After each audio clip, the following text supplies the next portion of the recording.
Hello there, lords and ladies. I am the Mighty Gammon. Welcome to my Jehovah's Witness cooking show. Today we are exploring what it takes to survive the Amazon rainforest as both the heroine dwarves and the Brazilian police force. Let's begin. With the furries, you take no fall damage due to their super ultra mega poo-poo teddy bear strength. You can also see in the dark because their copious drug use widens their pupils to the size of Uranus, letting in more light than my dentist when he forgot to put my safety goggles on. I'm still blind, you know. I wrote this script using a ballpoint pen that I attached to a wood pigeon after I left bread on the paper in what I assume was the shape of letters. When you find heavy weapon crates, you must poke them with your pointy stick to assert dominance. Are the Stormtroopers going to collect a heavy blaster from a crate that has scratches on it? To be honest, yes, they probably are. The Hunter's Instinct ability allows you to smell the soiled underwear of the Imperial soldiers from a distance. Using the smell of fear and regret emanating from the armor of your enemies, you can go in for the kill.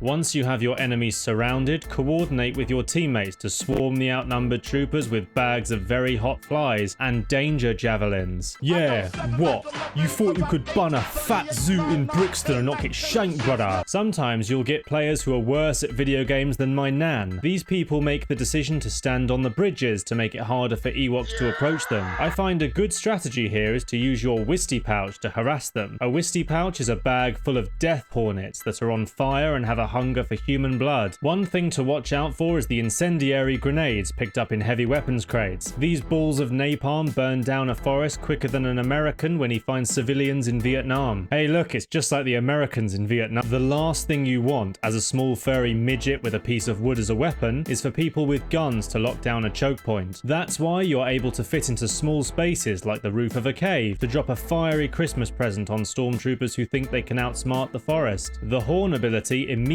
reveals your position to the enemy team. The trade-off here is that it gives you more health and damage output. It is up to you to decide if bellowing a massive shart through a trumpet at frequencies that could shatter all the windows on Endor is justified by taking 1 or 2 less pokes to kill someone. Han Solo trained the Ewoks well because you can roll away from danger, making you nearly impossible to hit.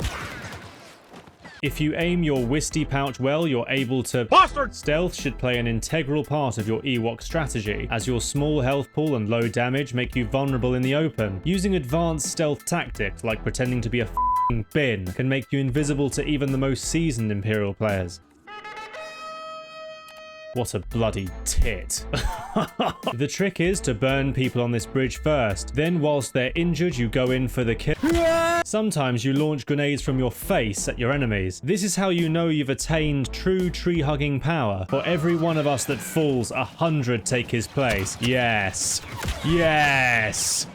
Yeah! The best way to ensure a kill when you're outnumbered is to become a furry, vertically challenged John Wick. Roll and jump around. Use your gadgets to throw off your enemy's aim, and snort ripped open tea bags to give you a burst of adrenaline. Job done. Take that, you bucket-headed freak. Welcome to Furry Town. As a stormtrooper, it is your job to wipe out the local wildlife so the Empire can build a McDonald's superstructure on Endor. Luckily, your only opposition is a cabal of furry troglodytes armed with primitive sticks.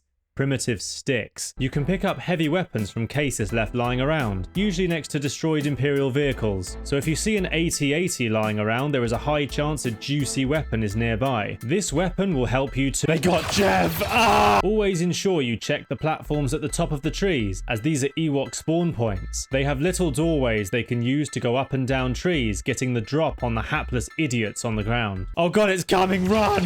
Run!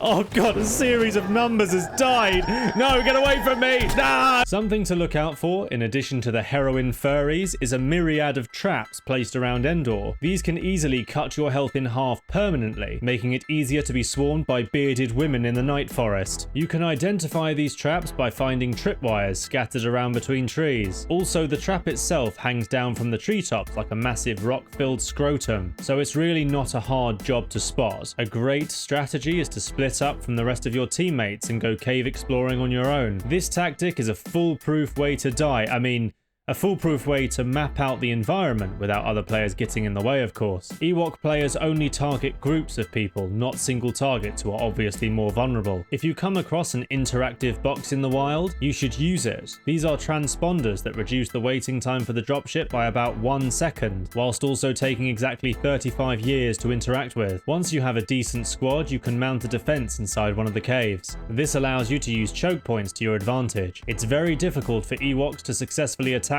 the wall of blaster fire when they have nowhere to hide. No, get back. I told you not to go out there. Oh no. They're in the bushes. Die, you deformed wombats. Die. There it is. Kill it!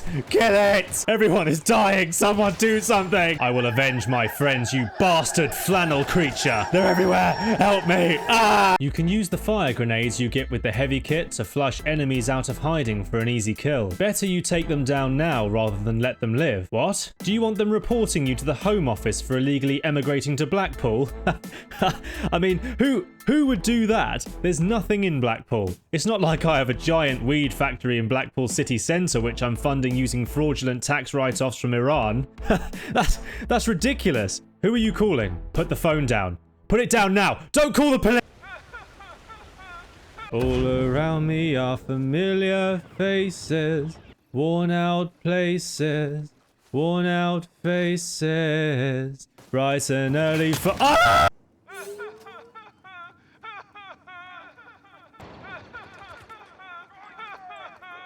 The best camping spot for Stormtroopers is the wall outside the Imperial base at the edge of the map. A team of 3 or more players here have all points covered and open sightlines so you can hit your enemies from miles away. You can even cover your allies from the wall as they scout for weapons and transponders. You alright, Jeff? The final run for the shuttle is terrifying, but with most of the team alive, it's easy work. Boarded and sorted. See, now that wasn't so bad. Maybe this game mode isn't as scary as people said it was.